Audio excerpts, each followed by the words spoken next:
Boa noite. Meu nome é Evandro e decidi escrever porque há uma história da minha infância que nunca consegui entender. Talvez ao contá-la, eu consiga colocar a cabeça no lugar. Até hoje, quando penso nisso, não sei se foi coisa da minha cabeça ou algo a mais. Tudo começou nas férias de julho, quando eu tinha 15 anos. Meus pais anunciaram que passariam 2 semanas viajando sozinhos e que eu ficaria na casa da minha avó por parte de mãe, Dona Efigênia. Não gostei nem um pouco da notícia. Eu odiava a ideia. Não era apenas por ter que deixar meus amigos e meus videogames para trás, mas havia algo na minha avó que me deixava desconfortável. A viagem de carro até a cidade dela foi tensa. Meus pais discutiam em voz baixa no banco da frente e minha mãe, Helena, parecia cada vez mais nervosa à medida que a gente se afastava da capital e a paisagem se tornava mais monótona. Só pasto e morro. No banco de trás, eu só sentia raiva. Raiva por me sentir um incômodo. Um pacote que estava sendo despachado. O que mais me marcou foi a despedida. Meu pai descarregou minha mala e me deu um abraço rápido por pura obrigação, mas minha mãe, ela não saiu do carro. Segurava a maçaneta da porta com tanta força que os nós dos dedos estavam brancos. Ela me olhou e começou a disparar uma lista interminável de recomendações. Se cuida, filho. Não come nada diferente. Fica no seu quarto, lê seus livros.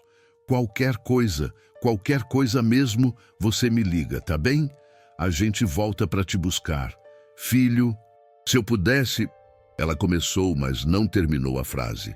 Apenas balançou a cabeça como se não adiantasse mais falar. A voz dela tremia um pouco. Hoje, como adulto, eu vejo o que era aquilo. Era medo, um medo genuíno da própria mãe. Mas na época, com 15 anos, eu só conseguia sentir a sensação de estar sendo largado ali.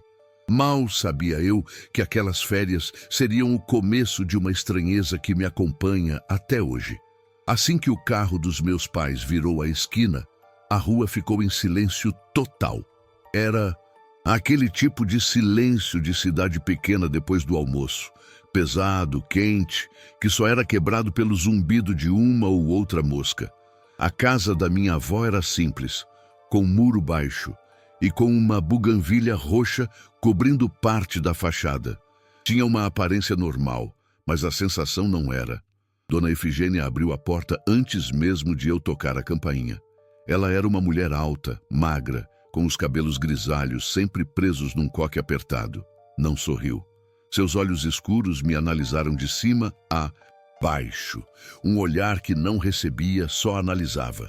Entre, Evandro, deixe os sapatos aí fora. A casa por dentro era impecavelmente limpa. O chão de cerâmica vermelha brilhava tanto que parecia molhado. Os móveis de madeira escura, poucos e antigos, estavam perfeitamente alinhados. Não havia um porta-retrato, um enfeite, nada que desse vida ao lugar. O ar era parado e tinha um cheiro estranho. Uma mistura de produto de limpeza com alguma erva seca, um cheiro que grudava no fundo do nariz. Na cozinha, vi o filtro de barro silencioso como um vigia. Ela me mostrou o quarto onde eu ficaria nos fundos. Era pequeno, com uma janela que dava para o quintal. Tudo ali também estava em ordem. A colcha de retalhos na cama estava esticada sem uma única ruga. Ela ficou parada na porta, me observando arrumar minhas coisas. Não falava nada, apenas olhava. E essa foi a dinâmica dos primeiros dias. Um silêncio constante, quebrado apenas pelo essencial e o peso do olhar dela sobre mim. Eu sentia o olhar dela em mim o tempo todo, mesmo quando estava sozinho no quarto. O ponto de virada aconteceu no 3º dia. Na hora do almoço, minha avó me chamou para a cozinha. O cheiro de ervas que senti no primeiro dia estava muito mais forte. Ela colocou um prato na minha frente. Era uma espécie de ensopado escuro, quase preto, com uns pedaços de raízes e folhas que eu nunca tinha visto na vida. Coma, ela disse, a voz sem emoção. Vai te fazer bem. Eu olhei para aquilo e meu estômago revirou. Não era fome que eu sentia, era o contrário. Era uma repulsa, uma coisa que vinha de dentro. Algo dentro de mim gritava para não comer. Pode parecer só birra de moleque mimado, e talvez uma parte fosse, mas havia outra coisa ali. Um sentimento de que aquilo não era só comida. Não quero, obrigado, respondi, empurrando o prato devagar. Ela não insistiu, apenas me lançou aquele mesmo olhar demorado e calculista de quando cheguei. Como quiser. Ela recolheu o prato e se sentou para comer o dela em silêncio.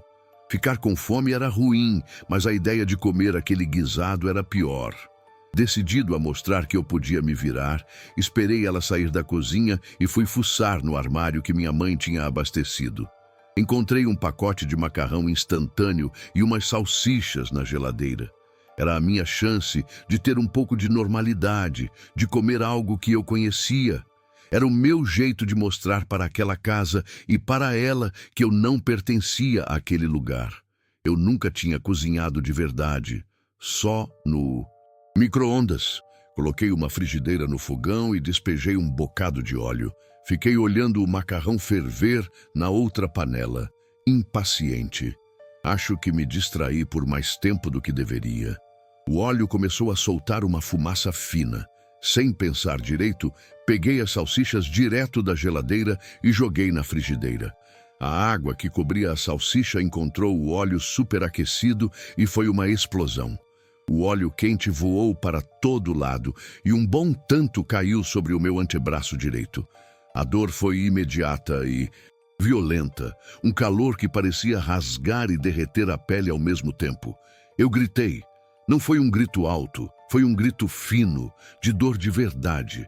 Larguei tudo e apertei o braço, sentindo a pele já começando a mudar de cor, a arder de um jeito insuportável. O som do meu grito quebrou o silêncio da casa de vez.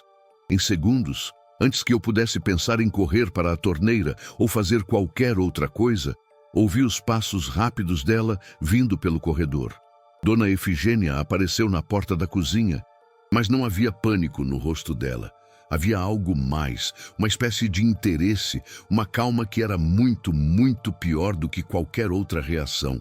Ela se aproximou de mim, sem pressa, o olhar fixo na queimadura que já começava a formar bolhas. Eu recuei um passo instintivamente, mas ela segurou meu braço com uma firmeza surpreendente para a idade dela. A dor era tanta que eu nem tive forças para puxar. Fique quieto. A voz dela era um sussurro baixo, quase um comando. Vai passar. Ela me levou até a pia, mas não abriu a torneira. Em vez disso, abriu um armário escuro sobre o balcão e tirou de lá uma garrafa térmica antiga de metal, toda amassada e sem a tampa original. O objeto parecia muito, muito velho. Ela a desenroscou e um vapor frio saiu de dentro, junto com aquele mesmo cheiro de ervas da casa. Com os dedos, ela pegou uma pasta branca e espessa de dentro da garrafa e, sem qualquer aviso, passou sobre a minha pele queimada. A primeira sensação foi um alívio imenso. Daquela pasta era tão intenso que anulou o ardor da queimadura quase que instantaneamente. Era um frio que não parecia natural, um frio que penetrava fundo até o osso. Eu fiquei olhando paralisado, enquanto ela cobria toda a área vermelha com a pasta. Foi aí que ela começou a falar, a voz baixa e monótona, como se contasse uma história de ninar. Antigamente, quando a terra era nova e os bichos falavam, não existia cura para a dor. O que doía ficava doído até apodrecer. Se um caçador quebrava a perna na mata, a dor ficava com ele, e a mata o comia. Se uma criança caía no fogo, a dor ficava com ela, e o fogo a levava. A dor era um bicho faminto. Ela continuava a espalhar a pasta com movimentos circulares e lentos. Meu braço inteiro estava dormente por causa do frio, mas a terra é mãe, e toda mãe ensina seus segredos para quem sabe ouvir. As mulheres antigas aprenderam que a dor não some, a dor não morre, mas ela pode mudar de casa. Ela é um bicho e todo bicho precisa de um ninho. Se você oferece um ninho novo e quentinho para ela, ela se muda. A história dela começou a me dar um tipo de medo diferente. Um que não tinha a ver com a queimadura. Eu queria que ela parasse de falar. O quê? O que é isso no meu braço? Consegui perguntar à voz fraca. Ela parou o movimento e me olhou nos olhos. Pela primeira vez, vi um brilho ali. Um brilho de algo que parecia satisfação. É um ninho novo. Silêncio agora. Deixe o bicho encontrar o caminho. Ela terminou de cobrir a queimadura, limpou os dedos em um pano e guardou a garrafa térmica de volta no armário escuro. Não disse mais uma palavra, apenas me observou por um longo minuto. Depois se virou e saiu da cozinha, me deixando sozinho com o braço coberto de pasta branca, a dor física substituída por um pavor silencioso. Eu não dormi direito naquela noite. Fiquei encolhido na cama, com o braço esticado por cima do lençol, com medo de encostar em alguma coisa. A pasta branca secou e formou uma casca dura, e o frio diminuiu aos poucos. O medo, no entanto, só aumentava a cada rangido da casa velha. Acordei com o sol já entrando pela janela. A primeira coisa que fiz foi olhar para o braço. A casca branca estava toda rachada. Sentei na cama e com cuidado comecei a tirar os pedaços. Eles saíam com facilidade, como se fosse argila seca, e por baixo não havia nada. Eu preciso que você entenda. Não é que a queimadura tinha melhorado ou que estava cicatrizando bem. Simplesmente não havia queimadura. A pele do meu antebraço estava lisa, da mesma cor do resto do meu corpo. Não tinha vermelhidão, não tinha inchaço, não tinha bolha, não tinha cicatriz, não tinha absolutamente nenhuma marca. Passei os dedos pelo lugar. A pele estava normal, talvez um pouco fria ao toque. Apertei, nenhuma dor. Era como se o acidente com o óleo quente não tivesse acontecido. Como se a dor violenta, a pele se avermelhando, tudo aquilo tivesse sido um pesadelo. Mas eu sabia que não tinha sido. Eu me lembrava de cada segundo. E essa certeza era a parte mais assustadora. O alívio que eu deveria sentir não veio. No lugar dele, uma sensação gelada se instalou no meu estômago. Aquilo não era uma cura, era outra coisa. Algo que quebrava as regras, que apagava a realidade. Meu corpo tinha sido corrigido, e a ideia de que algo ou alguém tinha esse poder sobre mim era apavorante. Ainda meio atordoado, saí do quarto. A casa estava no mesmo silêncio de sempre. Minha avó não estava na cozinha nem na sala. A porta da frente estava entreaberta, e eu imaginei que ela estivesse lá fora cuidando do jardim, como costumava fazer. Andei até a sala, ainda olhando para o meu braço, tentando processar o que tinha acontecido. E foi aí que eu vi. No canto da sala, perto da janela, minha avó mantinha uma samambaia enorme. Eu me lembrava bem dela de outras visitas. Era uma planta enorme, de um verde muito vivo, com folhas longas que quase tocavam o chão de cerâmica. Ela tinha um orgulho imenso daquela samambaia. Regava e cuidava dela todo santo dia. Era a única coisa viva naquela casa sem vida, mas a planta não estava mais viva. Estava completamente seca, morta. As folhas, antes de um verde vibrante, agora eram de um marrom amarelado, quebradiças e encolhidas. A terra no vaso estava pálida e rachada, como se não visse água há meses. A samambaia inteira parecia ter envelhecido 100 anos de uma noite para outra. Eu tinha certeza absoluta de que no dia anterior, antes do acidente, ela estava perfeitamente saudável. Fiquei parado, olhando para a planta morta e depois para o meu braço liso e perfeito. E então as palavras da minha avó voltaram à minha cabeça, claras como se ela estivesse sussurrando no meu ouvido. A dor não some, a dor não morre, mas ela pode mudar de casa. Se você oferece um ninho novo, ela se muda. A ficha caiu de um jeito horrível. O ninho. O novo ninho não era a pasta branca. O ninho era a planta. A dor, o ferimento, o dano da minha pele não tinham sido apagados, tinham sido transferidos. Minha avó não tinha me curado. Ela tinha pego o bicho da dor que estava em mim e o forçado para dentro daquela planta, matando-a no processo. A cura teve um preço e outra coisa tinha pago por mim. O alívio que senti na pele não foi o fim da dor, foi só a passagem dela para outro ser vivo. Fiquei o resto da semana trancado no quarto, saindo apenas para o essencial. Comia os biscoitos e salgadinhos que minha mãe tinha deixado e evitava minha avó a todo custo. Ela também não me procurava. A samambaia morta continuava na sala como uma prova silenciosa do que tinha acontecido. No dia de ir embora, quando o carro dos meus pais parou na frente da casa, eu senti um alívio que quase me derrubou. Ao olhar uma última vez para a fachada, tive a impressão de que a buganvília roxa que cobria o muro já não tinha a mesma cor. Parecia mais pálida, menos viva. Minha mãe me abraçou forte e senti o corpo dela tremer. Ela olhou por cima do meu ombro para Dona Efigênia, parada na porta. E eu vi, nos olhos da minha mãe, o mesmo medo que eu sentia. Pela primeira vez, nós dois compartilhamos o mesmo segredo sem precisar de uma única palavra. Eu nunca mais voltei àquela casa. Minha avó faleceu uns 5 anos depois. Eu não fui ao enterro. O mais estranho é o que veio depois. Daquele dia em diante, eu nunca mais me machuquei de verdade. Tive os tombos e arranhões de qualquer pessoa, mas nada sério. Nenhum osso quebrado, nenhum corte profundo.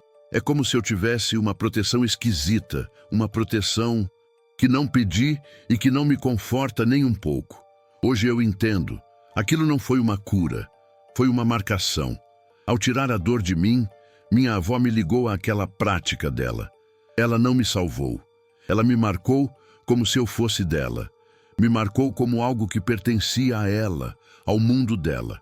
Às vezes, fico pensando se a dívida foi paga só com a morte daquela planta, ou se um dia a conta por aquela cura que não era certa vai chegar. Vivo com essa sensação. Um zumbido baixo e constante no fundo da mente, a lembrança de que a realidade tem regras e que meu corpo, uma vez, foi a prova de que elas podem ser quebradas. Antes de continuarmos, gostaria de compartilhar uma novidade com vocês. Para quem curte o meu trabalho e quer apoiar o canal a continuar crescendo, agora está liberado o nosso clube de membros.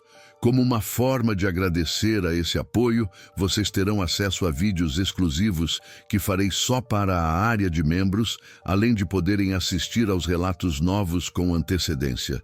Vocês também ganham um selo de fidelidade que aparece ao lado do seu nome.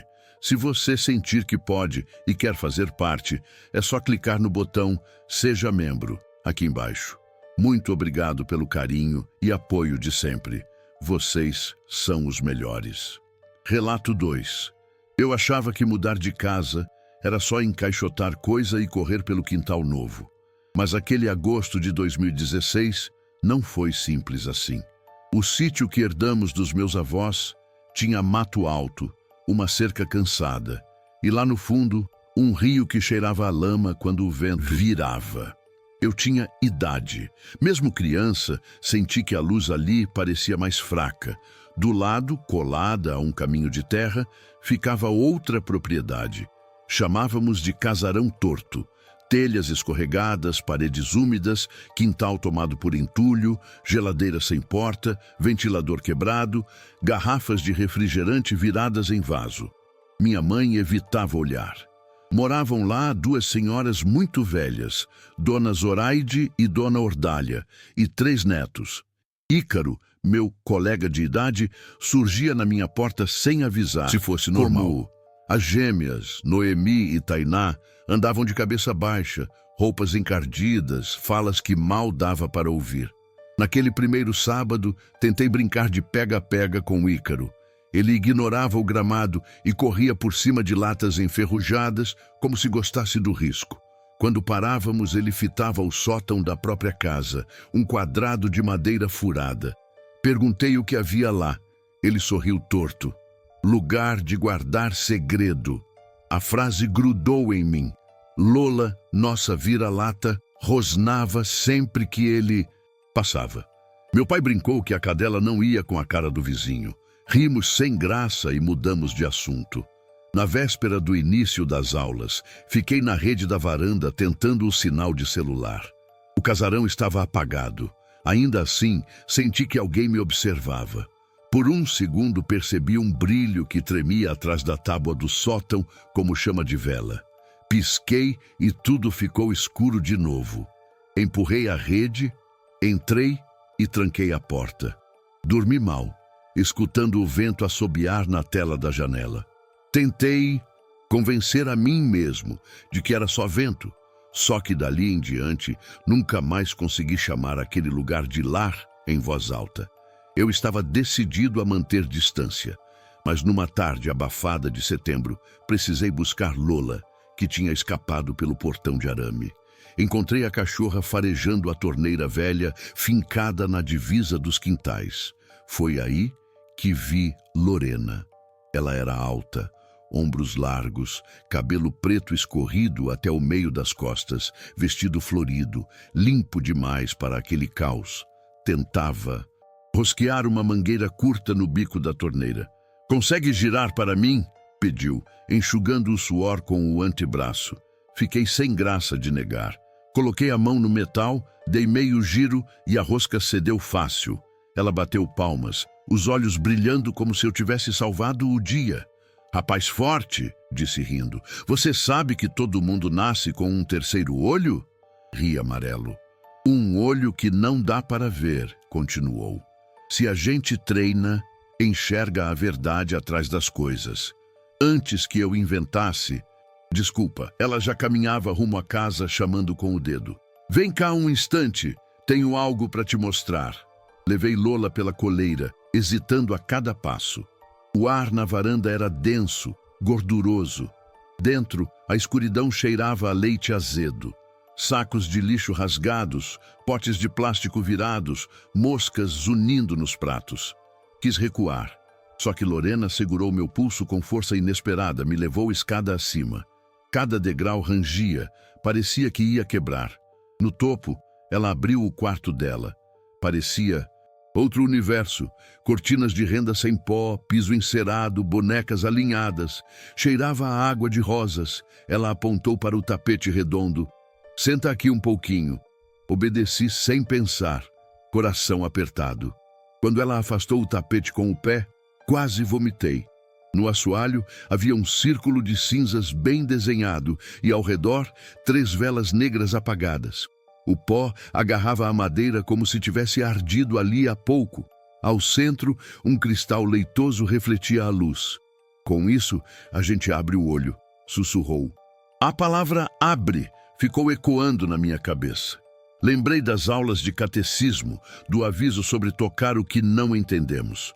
Levantei num salto. "Minha mãe tá me chamando." Inventei. Desci tropeçando sala, porta. Só parei do lado de fora quando Lola rosnou para o sótão, pelos eriçados. Corri, puxando a coleira, sentindo o estômago embrulhar de medo e de vergonha. Ninguém me obrigou a seguir Lorena, mas eu fui mesmo assim.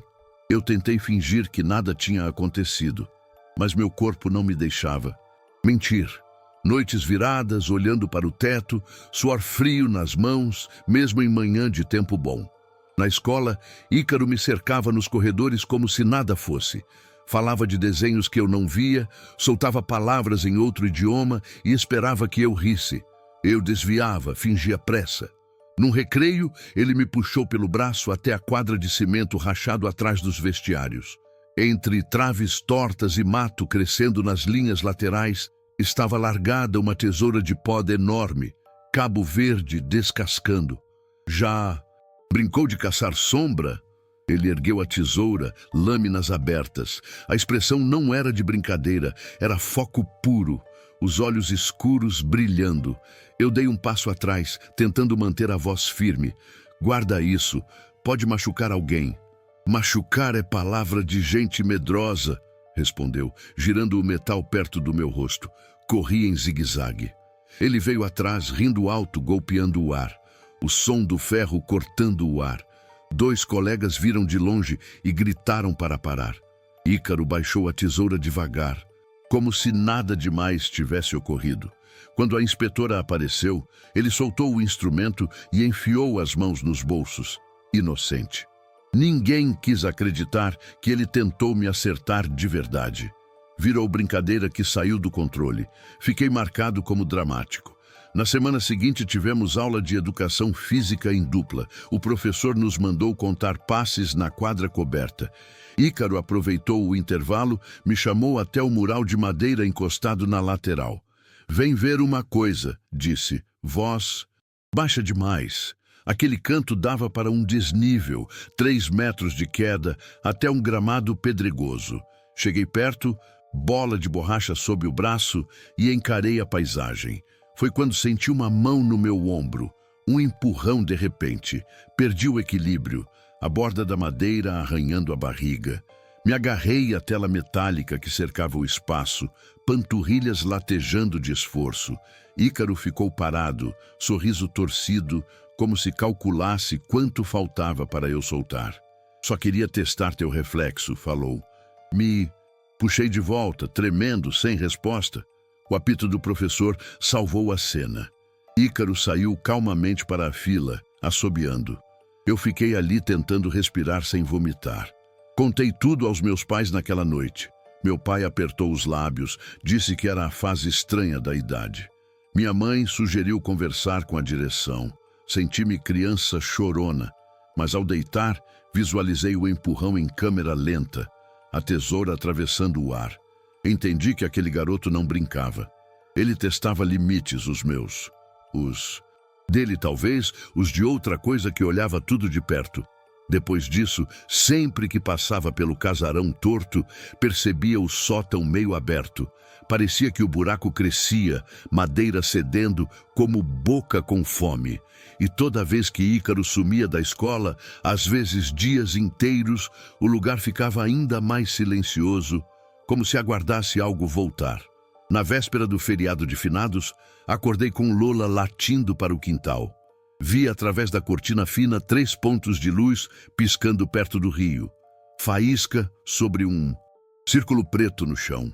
Não tive coragem de sair para conferir.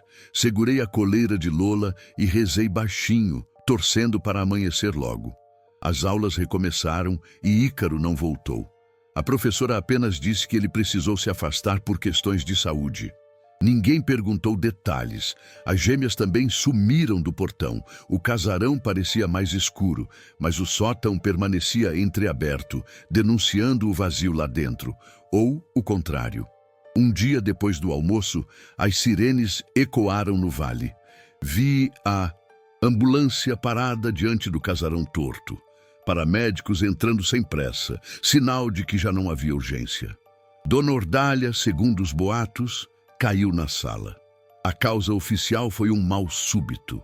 O enfermeiro cobriu o rosto dela com um lençol e puxou a porta. Lorena ficou na varanda, braços cruzados, olhar perdido no mato.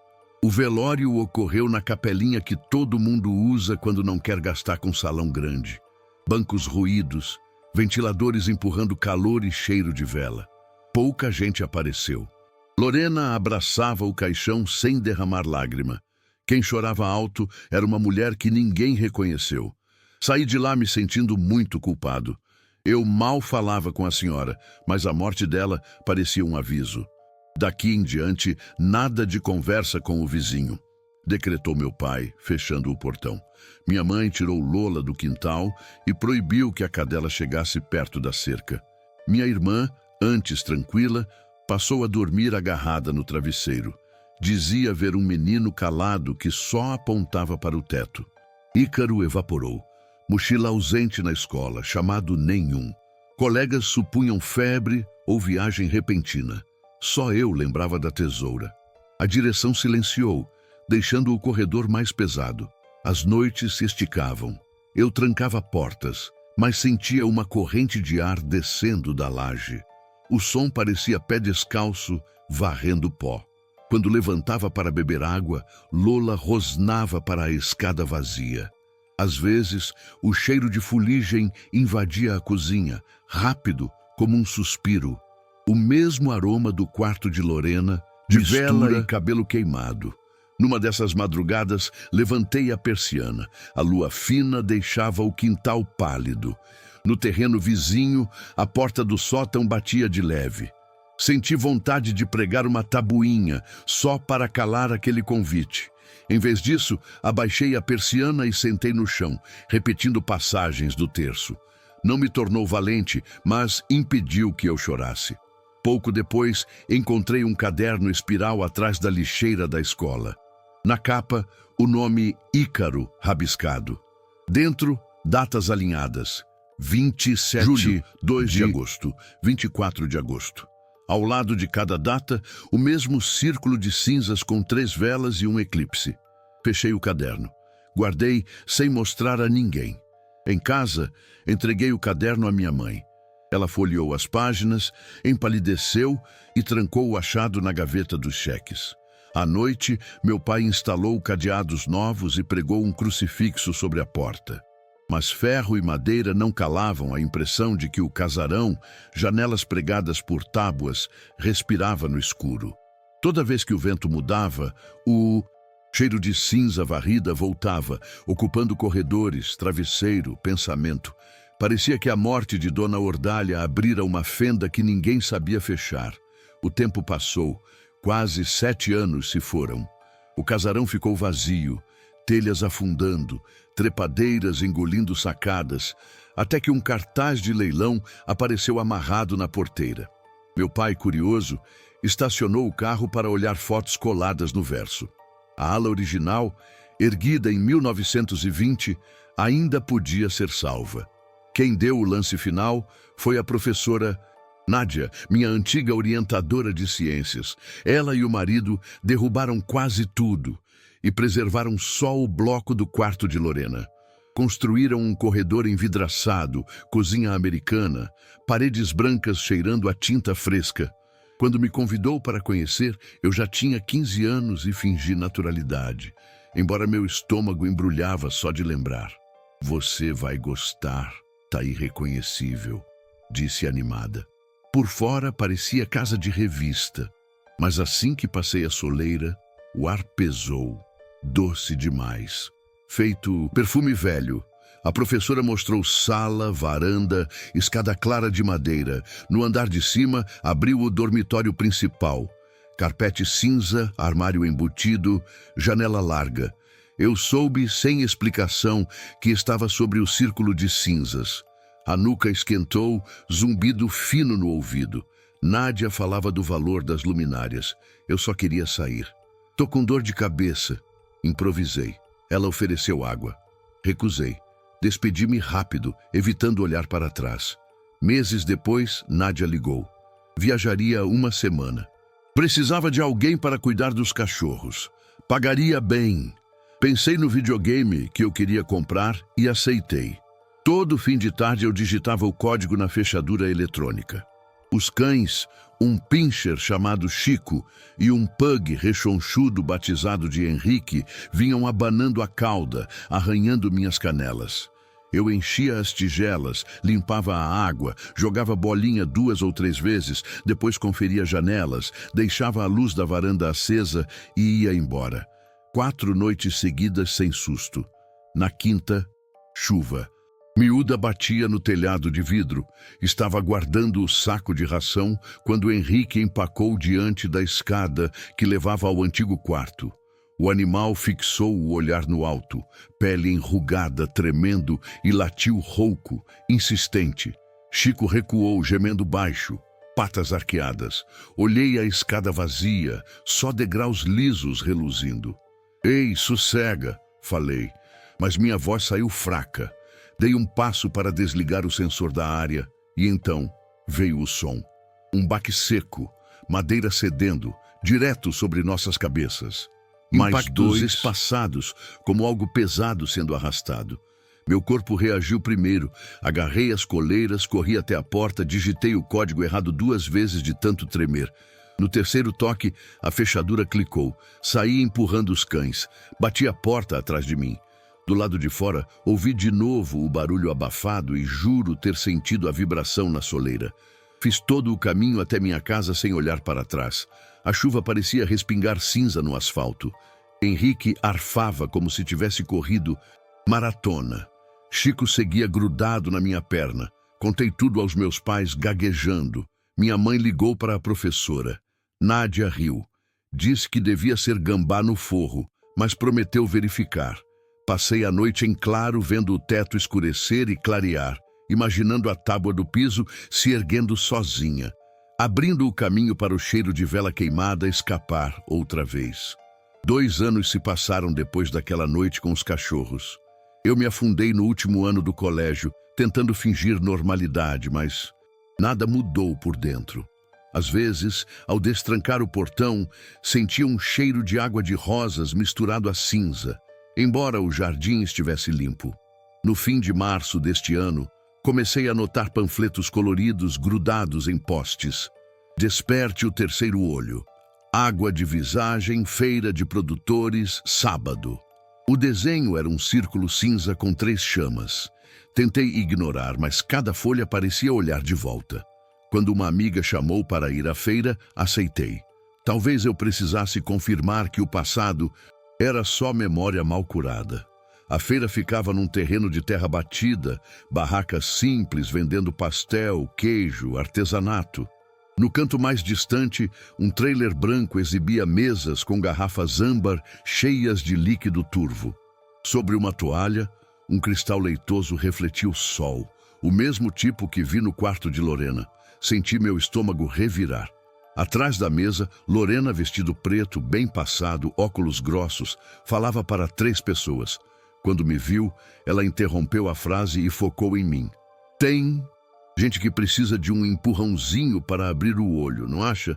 As palavras dela me atingiram em cheio. Eu ia recuar quando nossos olhares se cruzaram. Ela sorriu, levantou uma garrafa, fez sinal de brindar. Soltei a mão da minha amiga e praticamente corri, fingindo olhar outra banca. Entre tomates e alho poró, tremi feito criança, ouvindo o sangue no ouvido. Não voltei para despedidas. Peguei o ônibus e passei o trajeto encarando o corredor, esperando que ela aparecesse. Na madrugada seguinte, sonhei que estava no antigo quarto, carpete cinza arrancado. O piso mostrava o círculo de cinzas intacto. Lorena, Ícaro e a mulher anônima do velório estavam ali, silenciosos. Ícaro esticou a mão, apontando para mim como a figura que assustava minha irmã. Acordei com o quarto cheirando a fuligem molhada. Cambaleei até o banheiro e acendi a luz. No espelho havia a marca fresca de 3 dedos, como se alguém tivesse tocado o vidro ainda quente. Meus pais juram não ter entrado. Lola, velha e artrítica, passou o dia escondida debaixo da mesa. Escrevo isto porque não sei se estou exagerando. Parte de mim acha que tudo começou quando aceitei girar aquela torneira. Outra parte teme que o que vive naquela casa só precisa que eu me lembre para poder atravessar as paredes novas. Se você está lendo O Dom, é porque preciso dividir o peso. Talvez escrevendo eu quebre o ciclo. Só que toda vez que fecho os olhos, vejo o trailer branco, o cristal piscando, e sei que o círculo nunca foi. Apagado, apenas coberto. Se estiver gostando dos relatos, não se esqueça de já deixar o seu like. Ele é muito importante. Bem, vamos continuar. Relato 3. Meu nome é Vicente. Preciso contar isso para alguém que talvez entenda, porque, para ser sincero, eu mesmo ainda luto para acreditar no que me aconteceu há uns meses. Eu sou caminhoneiro. Já faz uns bons anos que minha casa é a cabine do meu bruto.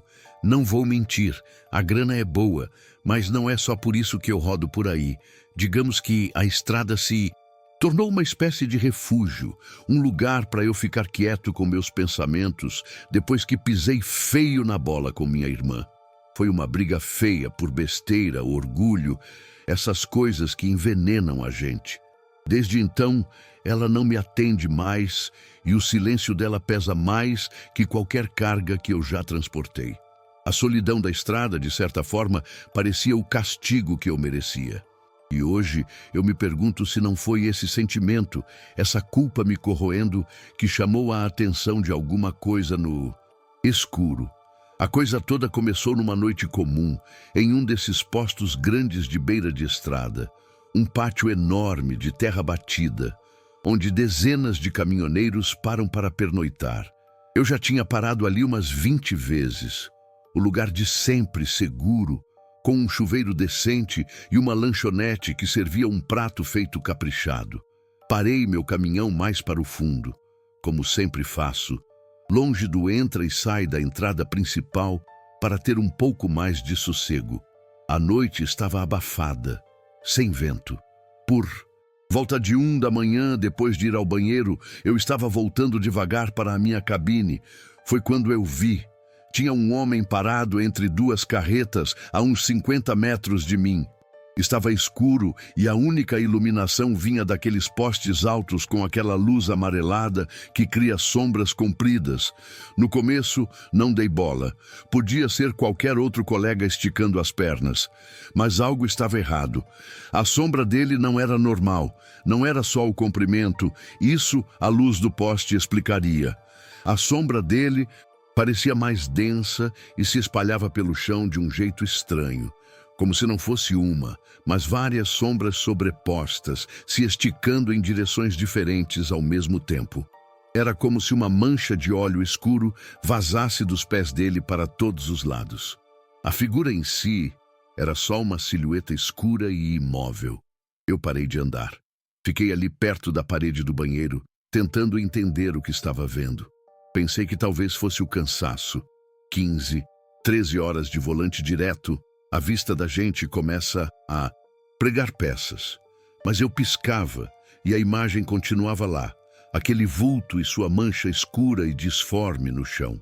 Ele não se movia, apenas estava lá. Comecei a sentir uma coisa ruim. Não era medo ainda, era estranheza, uma sensação de que aquilo não pertencia àquele lugar. Não esperei para ver o que acontecia. Dei meia volta, entrei no meu caminhão e tranquei a porta. Sentei no escuro por um bom tempo, só escutando lá fora. O silêncio de sempre, só o barulho distante do motor de algum caminhão refrigerado. Tentei me convencer de que era só um efeito de luz, uma ilusão de ótica, mas a imagem daquela sombra espalhada como tinta no chão não saía da minha cabeça. No dia seguinte, acordei com o sol forte esquentando a lata da cabine. A lembrança da noite anterior parecia distante, quase boba, coisa de cansaço mesmo. Desci e fui até a lanchonete do posto para tomar um café preto bem forte e comer um pão na chapa. Enquanto esperava, puxei assunto com o homem que cuidava da cozinha. Um senhor, de uns 70 anos, magro, que o pessoal chamava de seu antenor. Eu comecei de forma casual, tentando não parecer impressionado. O movimento ontem à noite foi tranquilo, né? Ele só balançou a cabeça sem tirar os olhos da chapa quente. Sempre é. Ele respondeu com a voz rouca de cigarro. Tomei um gole do café e continuei. É que eu acho que vi uma coisa. Um sujeito meio esquisito lá no fundo do pátio. Tinha uma sombra que não batia com a luz. Seu antenor parou o que estava fazendo por um segundo. Ele largou a espátula, limpou a mão no avental sujo e olhou para mim pela primeira vez.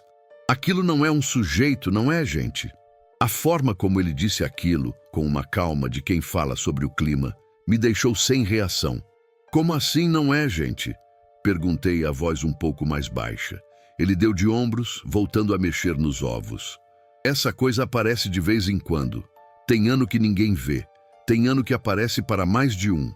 Cada um conta de um jeito, mas a parte da sombra, essa é sempre igual. Parece que tem vida própria. Eu me inclinei um pouco sobre o balcão. Mas o que é então? Uma assombração? Uns dizem que é a alma de algum coitado que se foi na estrada, outros que é um tipo de farejador. Dizem que ele fareja a tristeza funda, a culpa. Aparece para quem já está com a alma pesada, quase se entregando. E aí sim, o tempo dele encurta. Ele me entregou o prato sem me olhar nos olhos. O que eu sei é o seguinte, rapaz. Se você viu, não é bom sinal. O melhor que você faz é fingir que não viu. Não encara, não chega perto e principalmente não deixa ele te notar. Perdi a fome na hora. Empurrei o prato, deixei o dinheiro no balcão e saí dali. As palavras daquele velho ficaram martelando na minha cabeça a viagem inteira. A cada sombra de árvore que a estrada projetava no asfalto, eu sentia um calafrio. Naquela noite, parei para dormir bem mais para a frente, num lugar muito mais simples, que não passava de um recuo de terra batida, ao lado de um canavial. Não tinha guarita, luz, nada, só uns 6 ou 7 caminhões espalhados. Estacionei, tranquei tudo, mas não conseguia relaxar. Aquela sensação de estar sendo observado não passava. Fui até a cortina que separa a cabine da cama e espiei pela fresta do vidro lateral. E eu gelei. Lá estava ele, do outro lado do pátio, parado ao lado de um caminhão-tanque, a mesma silhueta magra e a sombra, meu Deus. A sombra se arrastava pelo chão de terra, longa, disforme, viva. Não era coincidência, não era um efeito de luz, aquela coisa. Ou ela tinha me seguido, ou ela simplesmente estava em todo lugar. E, de repente, a solidão da estrada deixou de ser um refúgio. Tinha se tornado uma armadilha. Eu não dormi naquela noite, nem por um minuto. Fiquei sentado na cabine, no escuro, vigiando aquela figura disforme do outro lado do pátio. Eu não sei por quantas horas ela ficou ali imóvel, mas só quando os primeiros raios de sol começaram a clarear o céu, foi que eu olhei de novo. E ela tinha desaparecido. Seguir. Viagem naquele dia foi um inferno. Cada sombra na beira da estrada parecia um vulto prestes a saltar na minha frente. Eu bebi quase 2 litros de café, mas a cafeína só me deixava mais agitado, pilhado. Eu estava exausto, mas com medo demais para relaxar. Foi aí que eu cometi um erro. Eu estava numa rodovia de pista simples, o sol do fim de tarde já esticando as sombras das árvores sobre o asfalto. Uma dessas sombras, longa e retorcida, cruzou a pista bem na minha frente e por uma fração de segundo, no meu estado de paranoia, meu cérebro a transformou naquela figura. Minha reação foi puro instinto. Pisei no freio com toda a força que eu tinha. O caminhão arrastou. Os pneus cantaram no asfalto quente num som agudo e desesperado. A carga deu um solavanco violento e eu fui jogado contra o cinto. Atrás de mim, um carro freou bruscamente, o motorista buzinando sem parar, com raiva. Ele me ultrapassou, xingando algo que eu não conseguia entender, mas o olhar de fúria dele foi claro. Fiquei parado no acostamento, com as mãos tremendo no volante, o coração martelando no peito. Não demorou nem 5 minutos e meu celular vibrou. Era uma mensagem de áudio do Ricardo, meu supervisor. A voz dele estava séria. Vicente, que freada brusca. Foi essa que o rastreador acabou de apitar aqui. De 80 a 0 em 3 segundos. Aconteceu alguma coisa aí, bicho, na pista? Eu respirei fundo e respondi com a mentira mais esfarrapada que consegui pensar. Foi um cachorro grande, Ricardo. Quase... Peguei, mas tá tudo certo, tudo sob controle. Ele só respondeu com um ok, mas eu sabia que ele não tinha engolido. Eu não podia contar a verdade. Quem acreditaria? Eu estava sozinho nisso. Parei no primeiro recuo que encontrei para jogar uma água no rosto. Dei uma volta ao redor do caminhão, mais por hábito do que por necessidade. Quando fui subir de volta na cabine, meu olhar encontrou algo no primeiro degrau da escada de metal. Era uma pedrinha escura, perfeitamente lisa e arredondada, como essas que a gente encontra no fundo de rio. Não fazia o menor sentido ela estar ali, mas o pior foi quando eu a peguei. Ela estava fria como um pedaço de gelo, a ponto de doer na mão, mesmo tendo ficado ali debaixo daquele sol quente. Era um frio que não parecia normal. Fiquei ali parado na beira da rodovia, com o barulho dos carros passando e aquela pedra gelada na palma da minha mão. Entendi na mesma hora. Aquilo era um recado, um aviso. A coisa não estava mais só me observando de longe. Ela tinha chegado perto, tinha tocado no meu caminhão, tinha deixado sua marca. A pergunta na minha cabeça mudou. Não era mais se eu o veria de novo. Mas o que, afinal de contas, ele queria de mim? Passei as 3 semanas seguintes num estado de alerta que quase me deixou louco. Cada noite era uma vigília. Eu guardei aquela pedra lisa no porta-luvas e de vez em quando eu a pegava. O frio anormal nunca diminuía. Era a prova de que eu não estava imaginando coisas. Durante o dia, eu me afundava no trabalho, no barulho do motor, na monotonia da estrada, tentando esquecer. Mas quando a noite caía, o medo voltava. Eu não o vi mais nesse período, mas a expectativa de vê-lo era quase pior do que o próprio encontro. Aconteceu numa noite de domingo. Tive que parar num pátio improvisado, um terreno baldio de terra vermelha que o pessoal usava para pernoitar quando não tinha posto por perto. Não havia guarita, nem luz, nem viva alma. Só o meu caminhão e mais uns 4, todos distantes uns dos outros.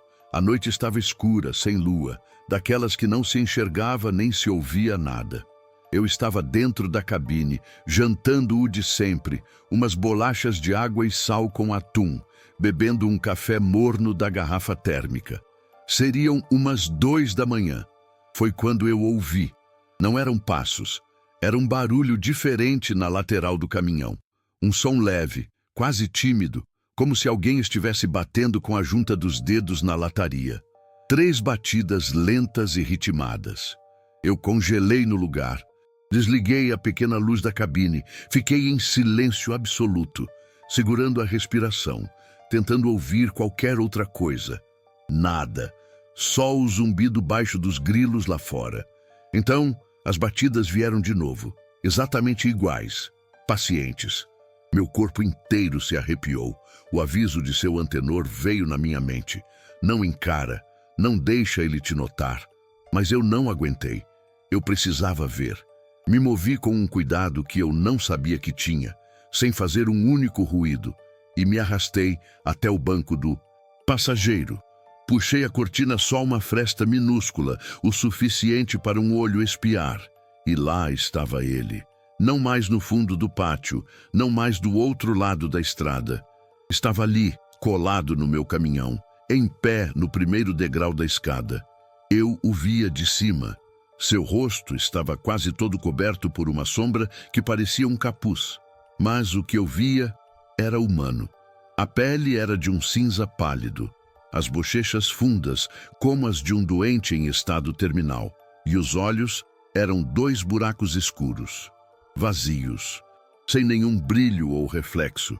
Mas o pior eram as sombras. Elas não estavam mais só no chão, elas tinham vida. Subiam pela porta do caminhão como uma fumaça negra e densa. Se enrolavam no espelho retrovisor. Uma delas, fina como um fio de tinta, se esticava lentamente em direção à maçaneta da minha porta. Enquanto eu olhava paralisado, algo aconteceu dentro da minha cabeça. Não foi um som que entrou pelos meus ouvidos. Foi uma voz, uma ideia que brotou no centro do meu cérebro. Uma voz rouca, antiga, que parecia vir de um lugar muito fundo e vazio. Ela disse apenas 3 palavras.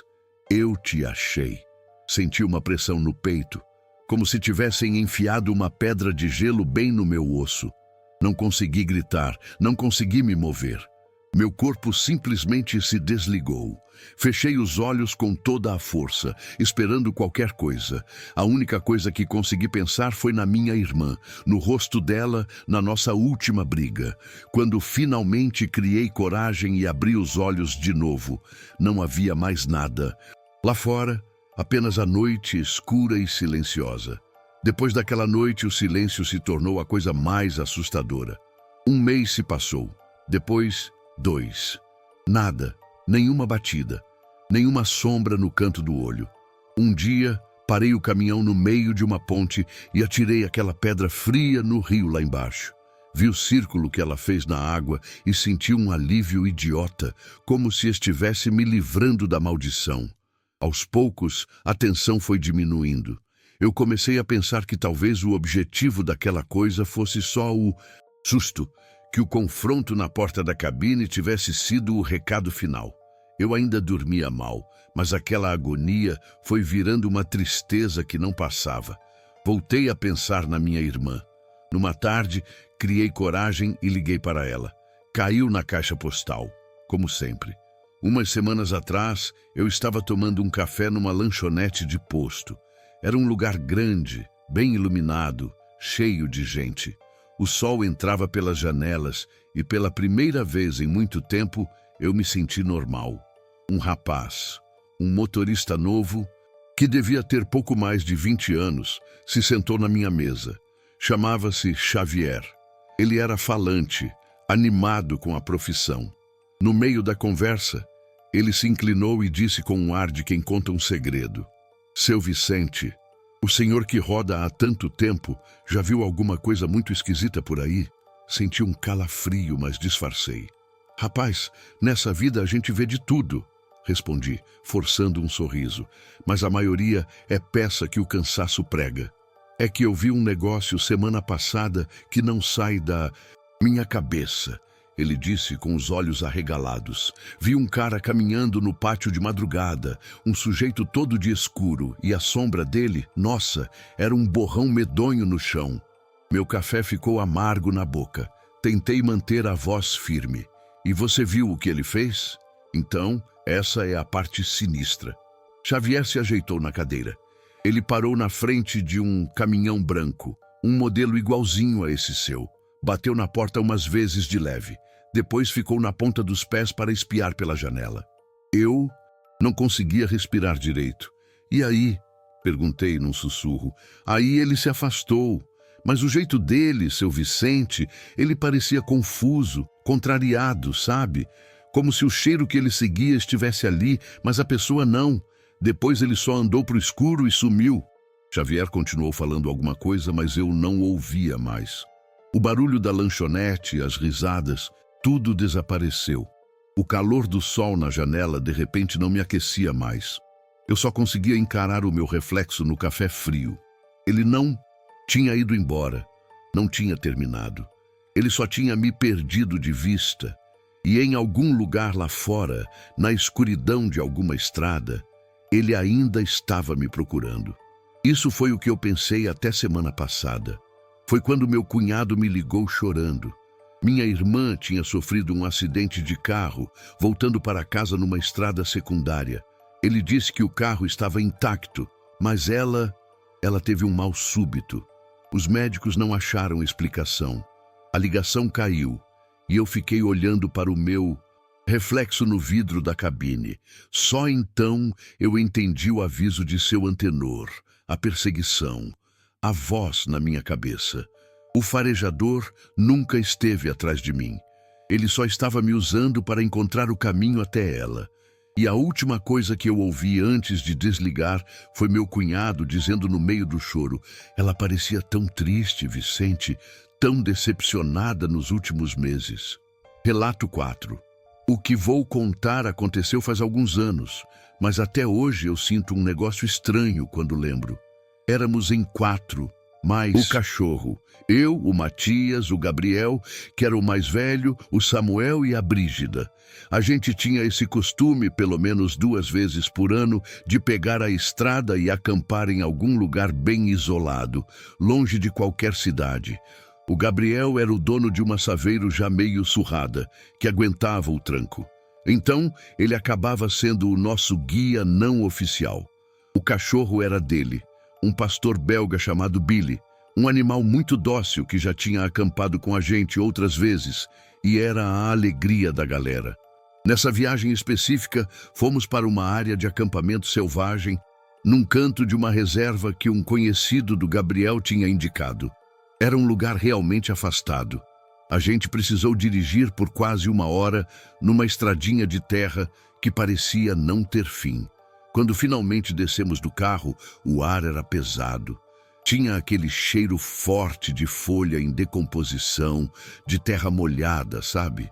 O lugar era uma clareira pequena, cercada por uma mata muito fechada, com samambaias que batiam na altura da cintura.